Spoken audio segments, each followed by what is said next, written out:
शुरुआत बड़ी खबर के साथ करेंगे। लातेहार से बड़ी खबर मिल रही है, जहां भारी कंटेनर की चपेट में आने से 7 लोगों की मौत हो गई, जबकि कई लोग घायल बताए जा रहे हैं। पूरी घटना चंदवा चांपी लोहरदगा मार्ग स्थित 1.5 टंगवा घाटी की है।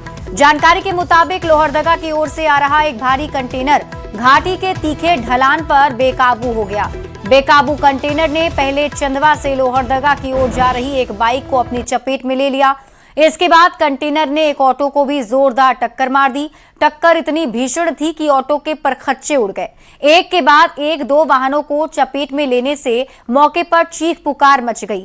सूचना मिलते ही पुलिस और राहत दल घटनास्थल पर पहुंची। घायलों को अस्पताल भेजा गया है। हादसे में अब तक 7 लोगों की मौत की सूचना है। और न्यूज 18 संवाददाता विकास तिवारी अधिक जानकारी के साथ जुड़ चुके हैं। विकास, क्या अपडेट? जी, मैं बता देना चाहूंगा कि यह काफी भीषण दुर्घटना रहा है और इसमें 6 लोगों की मौत घटनास्थल पर ही हो गई है। दरअसल मामला यह है कि वह जो घाटी है वो काफी तीखा घाटी है और आए दिन यहाँ पर इस तरह की दुर्घटना घटती है। और इसमें कंटेनर आ रही थी और उसके विपरीत दिशा से एक बाइक पर सवार 2 लोग थे और पीछे से एक ऑटो आ रही थी जिसमें काफी लोग सवार थे। उनकी संख्या अभी एग्जैक्ट नहीं बता सकता। तो पहले तो कंटेनर ने असंतुलित रहा और वो बाइक सवार को अपने चपेट में ले लिया, जिससे मौके पर ही वो दोनों बाइक सवार की मौत हो गई। और उसके तुरंत बाद जो पीछे से ऑटो आ रही थी उसको भी अपने चपेट में ले लिया और ऑटो सवार 4 लोग दबकर वहीं उनकी मृत्यु हो गई।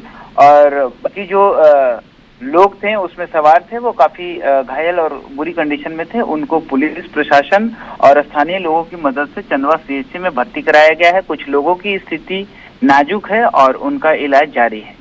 विकास, क्या मृतकों की पहचान हो पाई? कहाँ के लोग रहने वाले थे? ऑटो से कहाँ जा रहे थे? कुछ जानकारी? जी बिल्कुल, लोहरदगा की तरफ वो ऑटो जा रही थी और उनकी पहचान में जो पुलिस प्रशासन है वो जुटी हुई है। क्योंकि घटना बहुत ज्यादा देर की नहीं है, तो पहले राहत बचाव कार्य चल रही है, उसके बाद पहचान की प्रक्रिया पुलिस प्रशासन के द्वारा किया जा रहा है। चलिए, बहुत बहुत शुक्रिया इस अपडेट के लिए विकास।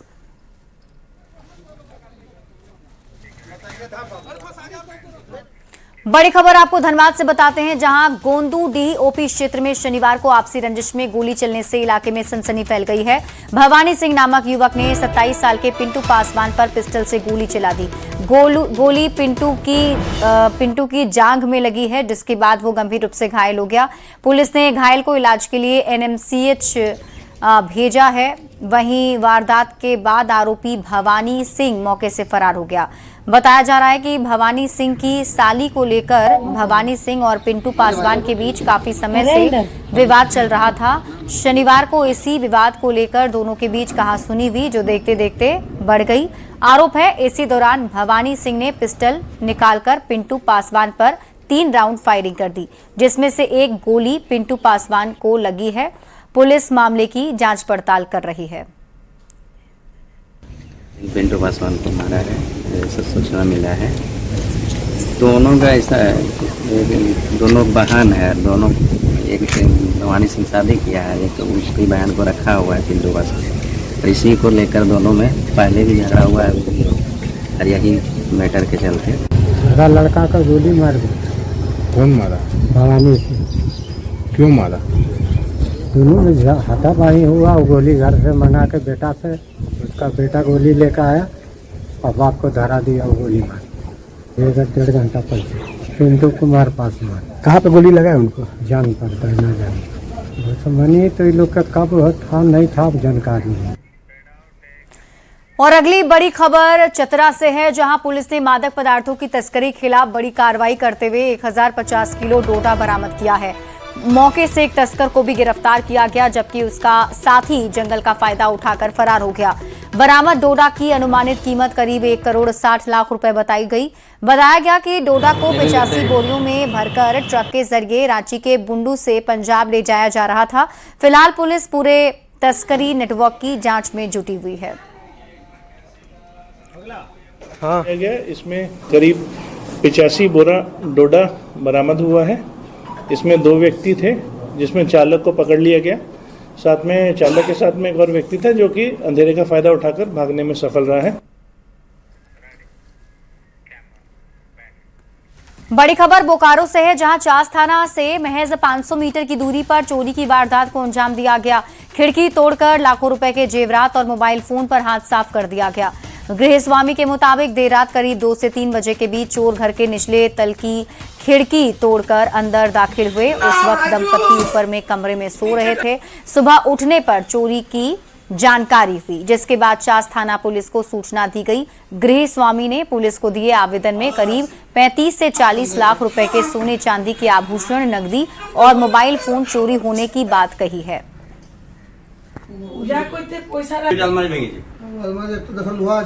तोड़ के अंदर घुस गया, सारा सामान इसमें से चला गया।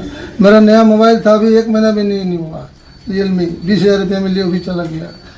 जेवर था पूरा, एगो चेन था, एगो लॉकेट था, 2 लॉकेट था, 4 बाली था, 2 बड़ा बड़ा कंगन था, मोदक जो उसमें सारा मोदक जो उसमें छोटा छोटा रिंग पेन था।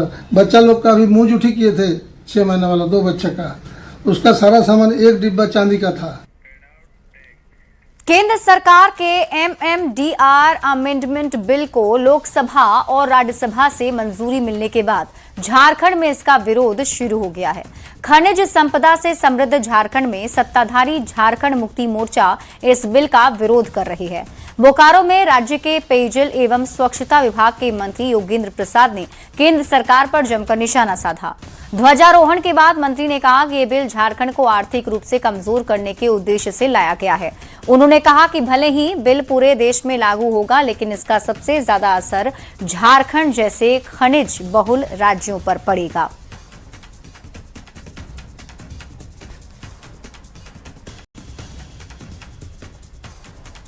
मैंने इसलिए कहा कि 40% खनिज संपदा हमारे क्षेत्र में, तो सबसे बड़ा, अगर पूरे देश में सबसे ज़्यादा इसका सीधा प्रभाव पड़ेगा तो झारखंड को पड़ेगा। इसलिए झारखंड को टारगेट करके, ताकि सीधा आरोप न लगे, इसलिए पूरे देश में लगाया गया है। लेकिन अमूमन यह टारगेट सीधे तौर पर, भले ही अप्रत्यक्ष तौर पर हो, लेकिन यह झारखंड के लिए, और इसकी आर पार की हम लोग लड़ाई लड़ेंगे। झारखंड सहित देश भर में लोग आजादी के जश्न में डूबे नजर आ रहे हैं, तो एक तरफ रांची में छात्रों की गूंज है। आखिर छात्रों को परीक्षा में गड़बड़ी से आजादी कब मिलेगी? आंदोलनकारी छात्रों ने रांची की सड़कों पर तिरंगा यात्रा निकाली, तो वहीं अस्पताल में देवेंद्र महतो और पुलिस में भिड़ंत देखी गई। मोहराबादी मैदान से सीएम ने भी छात्रों के लिए बड़ा संदेश दिया। ये रिपोर्ट देखिए।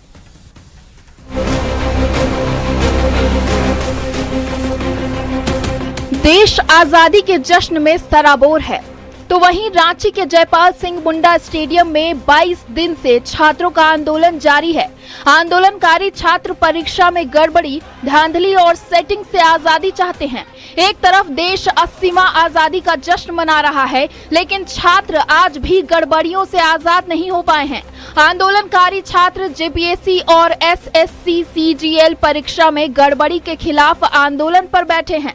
स्वतंत्रता दिवस के मौके पर छात्रों ने तिरंगा यात्रा निकाली, जिसमें प्रदेश भर से हजारों छात्र शामिल हुए। दिव्यांग छात्र और छात्राओं ने भी हिस्सा लिया। इससे पहले जयपाल सिंह मुंडा स्टेडियम में छात्रों ने ध्वजारोहण किया। मतलब झारखंड के सारे युवा हॉस्पिटल पहुंच जाएंगे तब आइएगा मिलने के लिए। आज कम से कम इतना भीड़ में हम लोग का मनोबल बढ़ाने के लिए एक मंत्री तो चाहिए था ना, हम लोग को माननीय मुख्यमंत्री जी को भी आना चाहिए था। सरकार से ये उम्मीद है कि जितना भी हम लोग का मांग है वो सभी को मांगे और सीबीआई जांच जरूर दे, क्योंकि अभी देखिएगा तो डेली नया नया खुलासा हो रहा है। लेकिन तिरंगा यात्रा से पहले ही एक विवाद ने माहौल को गरमा दिया। तिरंगा यात्रा में शामिल होने की जिद पर अस्पताल में देवेंद्र नाथ महतो और पुलिस के बीच जमकर धक्का मुक्की हो गई। देवेंद्र नाथ महतो तिरंगा यात्रा में शामिल होना चाहते थे, लेकिन पुलिस रोक रही थी। कुछ देर के लिए सदर अस्पताल परिसर रण क्षेत्र में तब्दील हो गया। हालांकि पुलिस रोकने में कामयाब रही।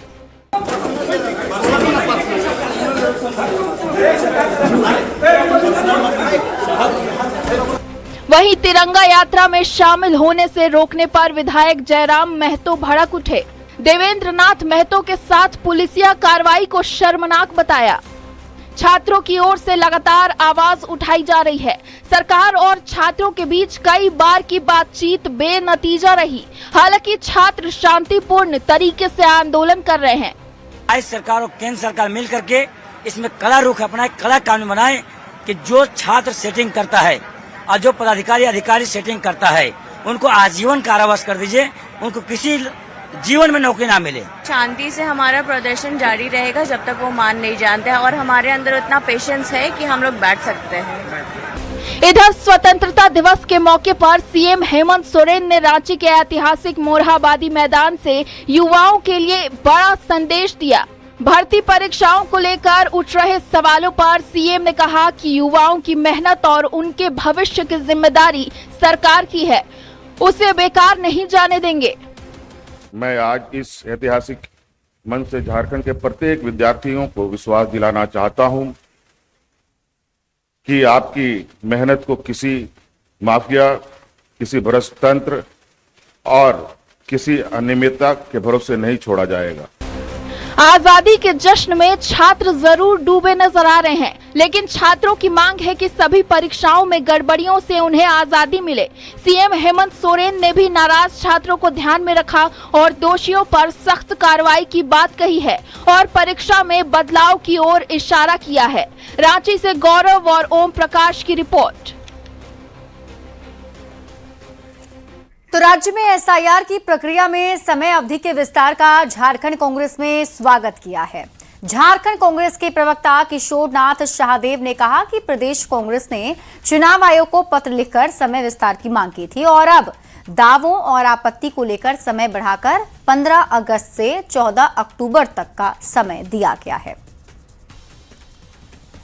भयभीत क्यों हैं आप कि व्यक्ति को अब जाने की अनुमति नहीं दे रहे हैं? कहीं ना कहीं इसमें साजिश की बदबू आ रही है और उस साजिश की बदबू से पूरे राज्य के नौजवान पर्दाफाश करेंगे आपका। और अब बड़ी खबर बोकारो से है, जहां बोकारो के सेक्टर 12E में जर्जर आवास की पानी टंकी गिरने की घटना के बाद कांग्रेस विधायक श्वेता सिंह मौके पर पहुंची।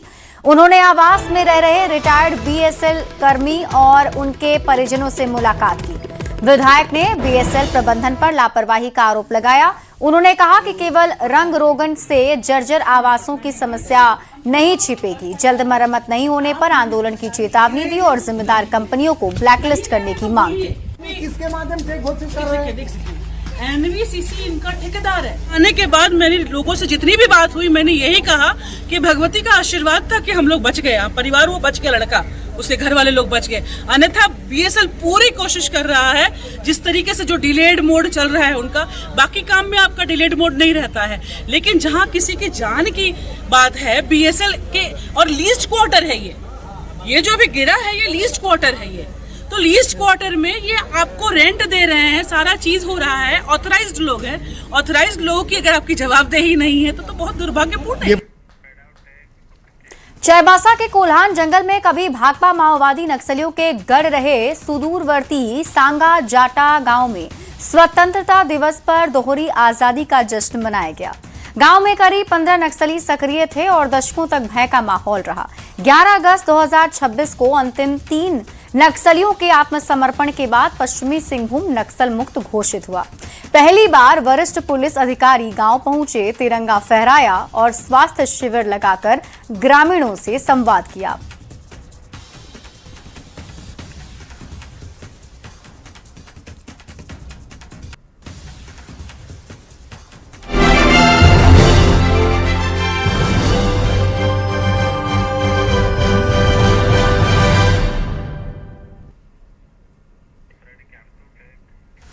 आज 15 अगस्त 2026 को पूरा देश अपना 80वां स्वतंत्रता दिवस मना रहा है। झारखंड में 80वें स्वतंत्रता दिवस को लेकर रौनक देखी जा रही है। राजधानी रांची के ऐतिहासिक मोरहाबादी मैदान में मुख्य समारोह का आयोजन किया गया। राजकीय समारोह में मुख्यमंत्री हेमंत सोरेन ने राष्ट्रीय ध्वज फहराया और जनता को संबोधित किया। ध्वजारोहण से पूर्व पहली बार राष्ट्रगान के साथ साथ राष्ट्रीय गीत का गायन हुआ। मोरहाबादी मैदान में सीएम ने संयुक्त परेड का निरीक्षण किया और उत्कृष्ट कार्य करने वाले पुलिस अधिकारियों और जवानों को सम्मानित किया।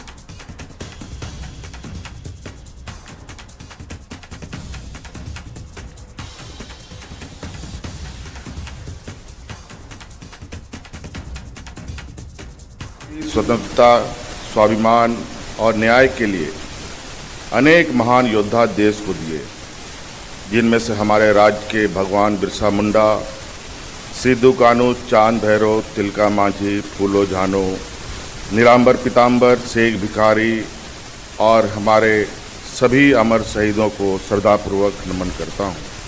साथ ही मैं विश्वम गुरु आदरणीय शिबू सोरेन जी को भी सादर नमन करता हूँ, जिन्होंने जल, जंगल, जमीन, आदिवासी अस्मिता और झारखंड राज्य के निर्माण के लिए अपना पूरा जीवन संघर्ष को समर्पित किया।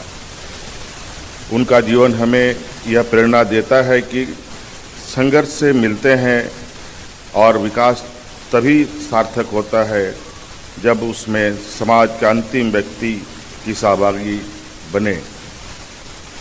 स्वतंत्रता केवल राजनीतिक आज़ादी का नाम नहीं, स्वतंत्रता का अर्थ है हर बच्चे को अच्छी शिक्षा मिले, हर युवा को सम्मानजनक रोजगार का अवसर मिले, हर किसान समृद्ध हो, महिला आत्मनिर्भर बने, हर झारखंडी अपनी भाषा, संस्कृति और परंपरा पर गर्व के साथ आगे बढ़े।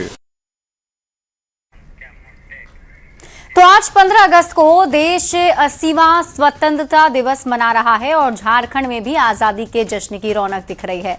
हम आपको टीवी स्क्रीन पर 4 अलग अलग जगहों की ये तस्वीर दिखा रहे हैं। पहली तस्वीर रांची के मोरहाबादी मैदान की है, जहां सीएम हेमंत सोरेन ने तिरंगा फहराया। दूसरी तस्वीर दुमका की है, जहां राज्यपाल संतोष कुमार गंगवार ने ध्वजारोहण किया। तीसरी तस्वीर विधानसभा की है, जहां स्पीकर रविंद्रनाथ महतो ने तिरंगा फहराया। और चौथी तस्वीर पलामू की है, जहां वित्त मंत्री राधा कृष्ण किशोर ने ध्वजारोहण कर परेड की सलामी ली।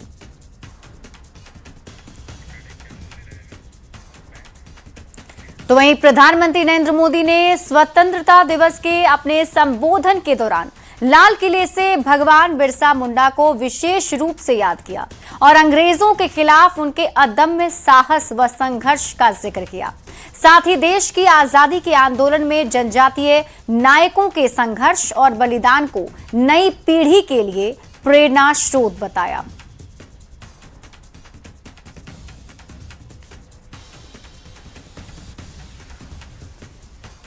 हमें गुलामी की मानसिकता हर पल मिटाते ही रहना है।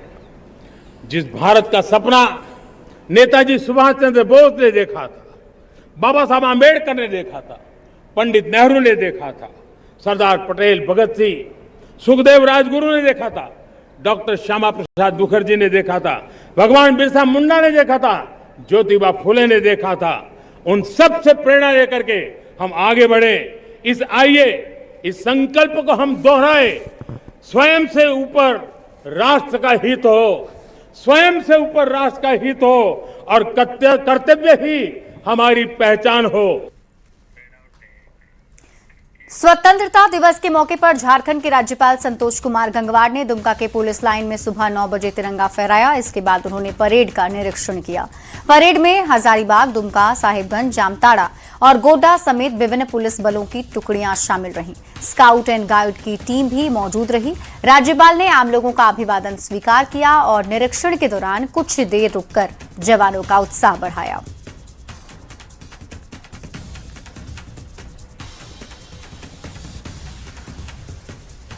वो स्वतंत्रता दिवस की हार्दिक शुभकामनाएं। आज का दिन भारत के इतिहास का सबसे गौरवशाली दिन है। 15 अगस्त केवल एक तारीख नहीं, बल्कि हमारे स्वाभिमान, संघर्ष, त्याग और स्वतंत्रता का प्रतीक है।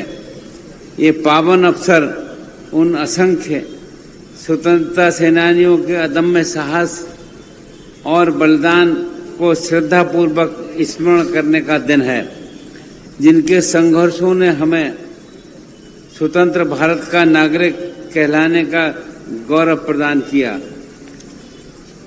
इस अवसर पर मैं राष्ट्रपिता महात्मा गांधी, नेताजी सुभाष चंद्र बोस, सरदार भगत सिंह, चंद्रशेखर आजाद, रानी लक्ष्मीबाई तथा सभी महान स्वतंत्रता सेनानियों को श्रद्धापूर्वक नमन करता हूं।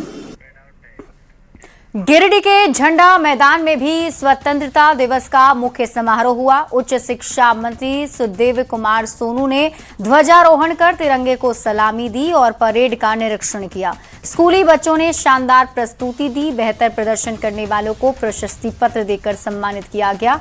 समारोह में अधिकारी, जनप्रतिनिधि, पुलिसकर्मी और बड़ी संख्या में लोग मौजूद रहे। हेतु उपस्थित यहाँ के तमाम नागरिक, हमारे स्कूल के बच्चे, सबका मैं स्वागत करता हूँ। हम आज इस स्वतंत्रता दिवस पर आप सभी को बहुत हार्दिक शुभकामनाएं और बधाइयाँ, और जिनके वजह से आज यह स्वतंत्रता दिवस जैसा समारोह हमें आपको देखने को मिला, उन स्वतंत्रता सेनानियों जिन्होंने अपने सर्वस्व का न्यौछावर किया, उनको श्रद्धांजलि अर्पित करना भी आज हमारा कर्तव्य बनता है। और इसी के साथ इस बुलेटिन में अभी के लिए बस इतना ही। आप देखते रहिए न्यूज़ 18 बिहार झारखंड।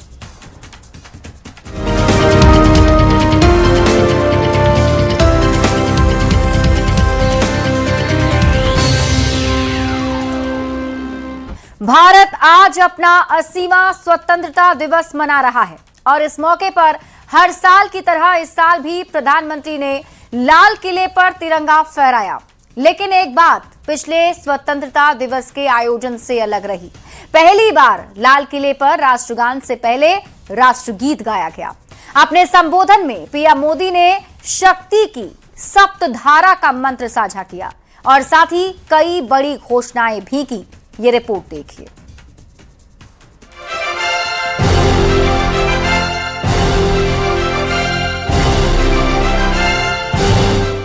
पूरा देश तिरंगे के रंग में सराबोर है। कश्मीर से लेकर कन्याकुमारी तक देशभक्ति की तस्वीर दिख रही है। प्रधानमंत्री नरेंद्र मोदी ने 13वीं बार लगातार लाल किले पर तिरंगा फहराया और देश को 2047 तक विकसित बनाने के लिए शक्ति की सप्तधारा का मंत्र दिया। साथ ही युवाओं के लिए एक बड़ी घोषणा कर दी। मैं देश के नौजवानों के लिए घोषणा करना चाहता हूं। हमने तय किया है कि आने वाले 1 वर्ष में 1 करोड़ युवाओं को एआई स्किल के लिए ट्रेनिंग देने का हम काम करेंगे, ताकि हमारा देश का नौजवान एआई की दुनिया में भी नेतृत्व करने का सामर्थ्य है। हमने युवाओं के लिए विभिन्न परीक्षाओं की फ्री ऑनलाइन कोचिंग हमने करने का निर्णय किया है। प्रधानमंत्री मोदी ने कहा कि 2047 तक भारत को विकसित बनाना है और इसके लिए युवाओं की भूमिका सबसे महत्वपूर्ण होने वाली है। पीएम ने कहा, अब वक्त आ गया है कि भारत बड़े सपने देखे, क्योंकि छोटे सपने देखने का वक्त अब नहीं है। Bureau report, news 18। तो लाल किले की प्राचीर से पीएम मोदी ने महिलाओं को उनका हक और सम्मान देने के लिए सभी राजनीतिक दलों से आगे आने की अपील की। उन्होंने महिला आरक्षण का समर्थन करने का आग्रह किया। राजनीतिक दलों से नेक काम में सहयोग करने और महिलाओं को उनका वाजिब